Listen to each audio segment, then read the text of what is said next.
So an entire Virginia school district is closed today due to backlash over a class assignment involving Islam. Students at Riverhead High School were given a geography lesson on calligraphy. Figure that one out. Where they had to copy the Islamic statement of faith, quote, "The only God is Allah," in Arabic. The teacher reportedly did not have the students translate the statement into English, require the students to recite the statement, or say that they believed in it. They just wrote it. Some parents were not only upset about the assignment, but about the school closure as well. If there's specific threats, I get that. The community needs to know. But reading on Facebook, oh, schools are closed, we got some bad emails or calls or whatever. Well, what does it entail? You need to give details.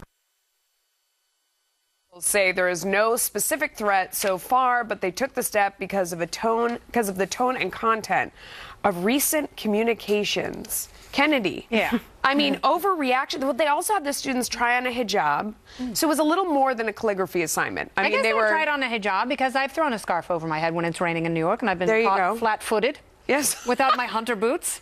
Should they have closed down the district? Of course they shouldn't have closed down the district. This isn't a violent threat. People have lost their minds. I understand people are scared, but when they get into this type of hysteria, that's when things go so horribly wrong. You can't disrupt learning because someone does something slightly questionable. It's like, was it in bad taste? I don't know. I mean, I guess so. Was it a Christian school? I think, you know, you have to ask, is it a public school? But it wasn't. It was an Arabic sentence. It's probably she was probably lazy and Googled Arabic sentence, and that was the first thing that came up online. There was more to it than that. More than an Arabic sentence. It wasn't Arabic. It was Muslim. It was Islam, and this was not a madrasa. Yeah, but it's written in Arabic. It said the only God is Allah. You could have put that, you know, a dromedary is an Arabic camel or something. That would have been more instructive and more to the point. They're learning about that part of the world. It was a world geography class. So I don't know who the teacher was, Mrs. Baghdadi or whatever the hell it was. But to close the school district over that? Sure, was a questionable choice, but to close the school district. They should not have closed it, but the whole thing was stupid. Yeah. And you know, Kat, so it reminds me of the placemats at Harvard, and I know a lot of people were talking about that yesterday, where they had the placemat to go home, how you can have the discussion at home and telling these kids what to think or whatever. And to me, it smacks of sort of the same thing, where you have a teacher with an agenda where they're trying to say, I think that the world is turning into being Islamophobic, so I'm going to do my little part here in order to shut it down.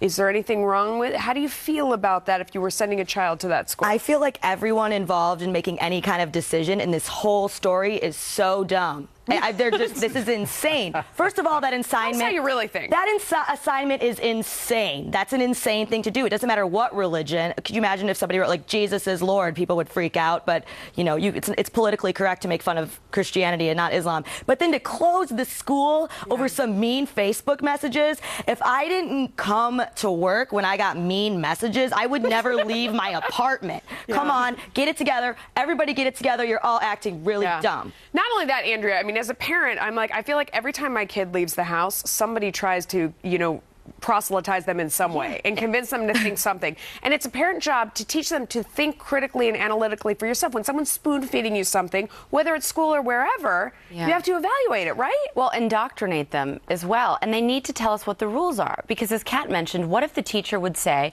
right, Jesus is Lord and Savior?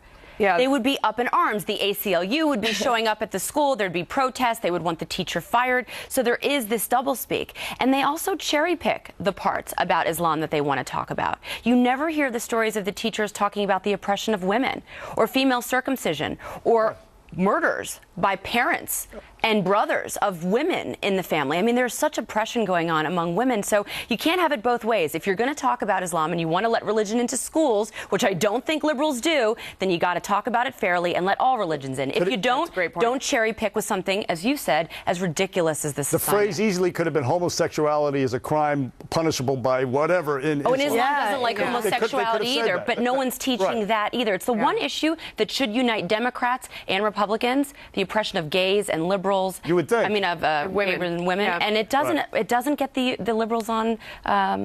It's inexplicable. Our side. Really. Okay. Reminiscent of the Kevin Bacon classic Footloose, a public high school in New Hampshire banning nearly all dances because of continued bad behavior. Do kids blowing off the rules deserve this type of punishment?